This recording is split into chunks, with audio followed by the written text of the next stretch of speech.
I brought this along because a lot of what Mayan tells me or told me is, Mommy, I had to write it down. And essentially what she told me is that she and her Pleiadian people... David said that Mayan had put up an invisible force field around the truck, and that within that force field, everything was safely in her control. He said she always asked his permission to do such a thing. Then he talked about the unseen energy that she and the Pleiadians had learned to work with. He called it the Divine God Intelligence Force. He said the energy of that God intelligence and the energy of the human soul were made up of the same characteristics. It's faster than the speed of light.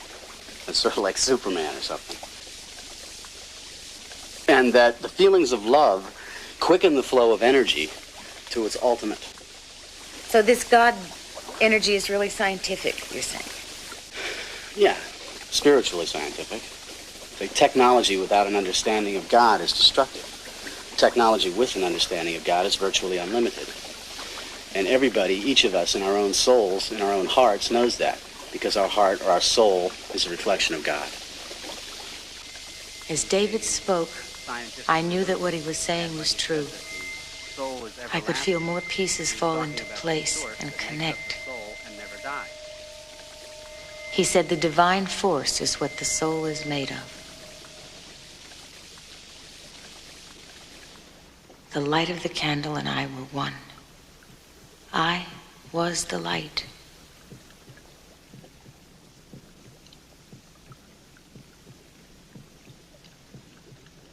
Then a strange thing happened. I looked around the bathhouse. The plant behind David glowed with a flickering multicolored aura. Then I saw David's aura. It shimmered and danced like firelight around him. And then I felt myself lift out of my body. I lifted not only above myself in the water, but right through the roof of the building. And attached to my body was a thin silver cord.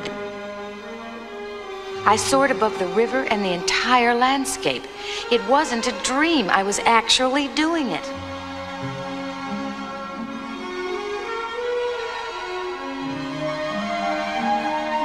I soared upward through the clouds.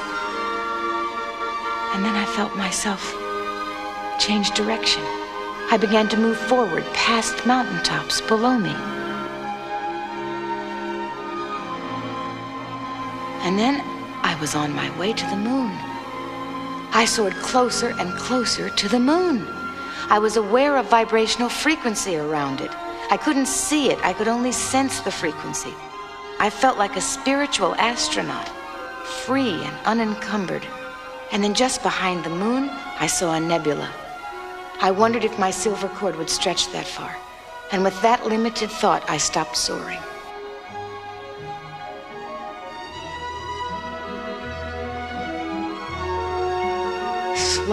Slowly, I felt myself drawn back to the earth, downward.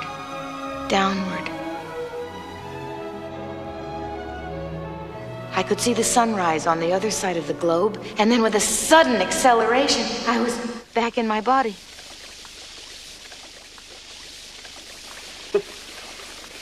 Shirley, are you all right? What's going on? David, I did it. I was out there, David. I was out there. I was above all of this. I was above the earth. Oh, my God. It was incredible. I was over this planet, and I saw the other side. It was daylight on the other side of the globe. Did you see your silver cord? Yes. Yes, I saw it. I saw that stuff you talk about. Ah, finally. Oh, my. And this, all of this around me, it was so full of light. I saw auras. The only difference between what you just experienced and dying is that when you pass over for the last time, your silver cord snaps. You know something? If this is dying, then I don't know what there is in life to be afraid of. Thanks, David.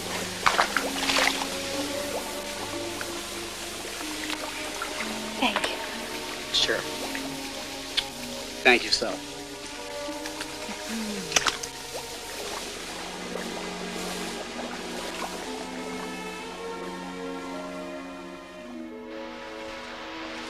Who do you love, David?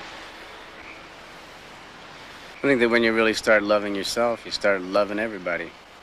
Now, after the experience with mine, I don't think I even really know how to relate to the subject. But were you in love with her? Well, it wasn't about that, really. It was more about finding out how I fit into the scheme of things.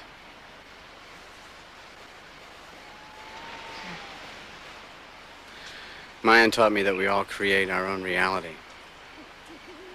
Maybe you only exist in my head. Maybe those stars are up there only because I think they are. Wait a minute. You're saying that reality is only what we create it to be? I believe that we are responsible for our experiences because we create them. Why? Why do we create all this crazy stuff for ourselves?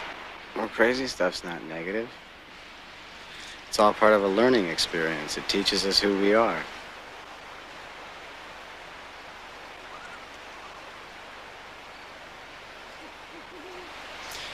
Mayan told me that in all the cosmos there is nothing more valued than a single soul. And that whatever a single soul accomplishes lifetime after lifetime uplifts the rest of humanity forever. That's how important each one of us is.